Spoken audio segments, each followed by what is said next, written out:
ठीक है। देखो जैसा कि आज का जो टॉपिक है वो क्या है, आइसोथर्मल प्रोसेस में वर्क डन के बारे में बताना है। ठीक है, इसके पहले वाले क्लास में फिजिक्स में हुआ था कि thermodynamics Cp is greater than Cv, मतलब Cp का मतलब क्या था, specific heat capacity at constant pressure था ना। और आज जो है वो है आइसोथर्मल प्रोसेस। ठीक है, इसको हम लोग ये क्लास 11th में लॉन्ग क्वेश्चन में पूछा था सीबीएसई में। ठीक है, तो सबसे पहला पॉइंट आइसोथर्मल क्या होता है, तो एक लाइन का पहले डेफिनेशन दे देंगे कि आइसोथर्मल प्रोसेस का मतलब क्या होता है। आइसोथर्मल में नॉर्मल सा वर्ड है, इसको याद रखना कि इसमें टेम्परेचर कांस्टेंट होना चाहिए। क्या कांस्टेंट होना चाहिए, टेम्परेचर, बस और कुछ नहीं याद रखना। तो सीधा लिखेंगे हम इसमें कि टेम्परेचर रिमेन्स कांस्टेंट, एक वर्ड बस, टेम्परेचर रिमेन्स कांस्टेंट, याद रखना है ना। ठीक है, अब देखिए यहां पर तो dt इक्वल टू कांस्टेंट भी तो लिख सकते हैं, dt इक्वल टू कांस्टेंट भी लिख सकते हैं सीधा।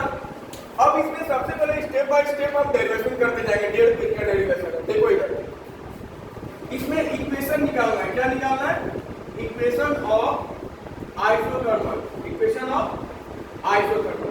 दिमाग इधर ध्यान दो, आगे इधर ध्यान दो, इक्वेशन ऑफ आइसोथर्मल ये निकालना, उसके बाद वर्क डन निकालेंगे आराम से। ठीक है, तो इक्वेशन का मतलब क्या होता है, सीधा यूज करेंगे हम लोग by using ideal gas equation, by using ideal gas equation. पता है आइडियल गैस इक्वेशन क्या होता है, कौन बोला जल्दी बता। सही है, PV इक्वल टू nRT, इसको याद रखना। ठीक है, तो PV equal to nRT, n का मतलब यहाँ क्या है बच्चे, मोल, मोल ऑफ गैस, ये ले लेना। अब पता है मोल कितना लेना है, एन इक्वल टू 1 मोल, कितना लेना है, 1 मोल, सीधा लेना है। तो पीवी इक्वल टू क्या बचेगा यहाँ पर, आरटी, क्या बचेगा।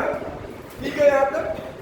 अब यहाँ से हम लोग इक्वेशन देखो, तो आर जो हमारा है इसको हम लोग क्या बोलेंगे, देखकर आइडियल गैस कांस्टेंट बोलेंगे कि नहीं बोलेंगे, पहले वाला ये आता है एग्जाम में, जैक बोल के याद रखना। इसका वैल्यू कितना होगा sir, 8.31 joule mole inverse one calorie, इसका वैल्यू याद रखना, यूनिट तो जरूर याद रखना, एग्जाम में आता है। ठीक है, और टी जो है ये भी तो कांस्टेंट है ना, टी भी तो कांस्टेंट है, क्योंकि देखो हम कौन सा प्रोसेस चल रहा है, आइसोथर्मल, और आइसोथर्मल में क्या कांस्टेंट है, टेम्परेचर, और इस इक्वेशन में आर भी ऑलरेडी कांस्टेंट है। तो मेरे को ये क्या मिलेगा, ये दोनों ही कांस्टेंट मिलेगा यहाँ तक। तो जब ये दोनों कांस्टेंट, इसका मतलब PV इक्वल टू आल्सो भी कांस्टेंट, ऐसा लिख सकते हैं, PV इक्वल टू आल्सो भी कांस्टेंट। बल्कि इक्वेशन देना, ये देखो, तो P1 V1 इक्वल टू क्या लिखेंगे, P2 V2। अब यहाँ से कोई भी चीज ले लो, P1 बाई P2 ले लो और P2 बाई P1 ले लो, और यही मेरा कहलाएगा equation of isothermal, equation of isothermal. नहीं समझ रहा है, हो गया।